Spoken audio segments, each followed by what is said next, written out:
سلام برابر، چه خبر؟ حالتون چطوره؟ امروز اومدیم با یک ویدیو خیلی باحال و خیلی فکرم و تویی که داری این ویدیو رو نگاه میکنی و اکانت کال آف دیوتی نداری، بشین ویدیو رو تا آخر نگاه کن، چون میخوام امروز بهتون معرفی کنم تمام هر اکانتی بخوایم مثلا لژندار، اپیک دار، همه جور اکانت بهتون به صورت رایگان میده و شما میتونید برین این اکانت ها رو که دریافت کردین رو چنج کنید.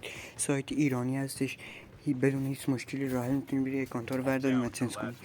این سایت هر روز بالای این سایت با سالی بالای 50 تا اکانت میذاره. وقتی این ربات این سایت میفهمه که همه اکانت ها رو برداشتن، مردم برداشتن و چنجش کردن، آپدیت میده و 50 تا اکانت هی اینطور میذاره تا آخرش که اکانت تمام بشه و دیگه اکانت نمیذاره. پس همین الان که ویدیو رو دیدی برو و اکانت ها رو برای خود دریافت کن و چنجش کن، چون که بهت پیشنهاد میکنم توی که اکانت نداری برو وردار، چون که من خودم از این ربات نزدیک 2 تا اکانت برداشتم، 2 تا 3 تا اکانت چنج کردم و برداشتم. به همراه این آموزش ها و این چیزهایی که گذاشتم، یک گیم پلی که نیمه کار موند و براتون گذاشتم که شما عزیزان ببینید.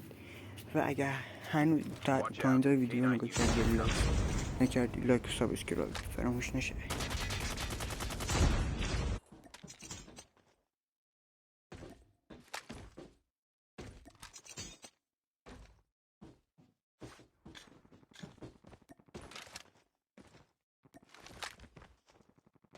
Only 2 teams left, getting close to victory.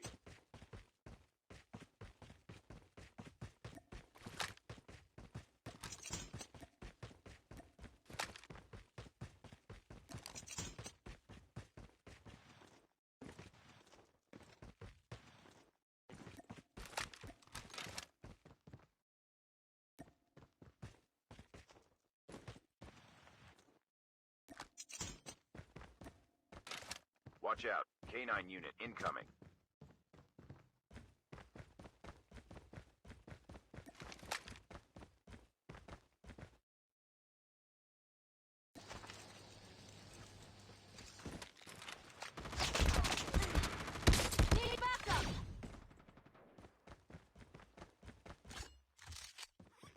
Chip terminal is almost ready.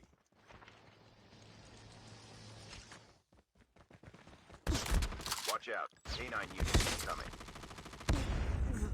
خب میرسیم به سایت. حالا وقتی وارد گوگل شدی شما میتونید از طریق گوگل بنویسید سایت اکانت.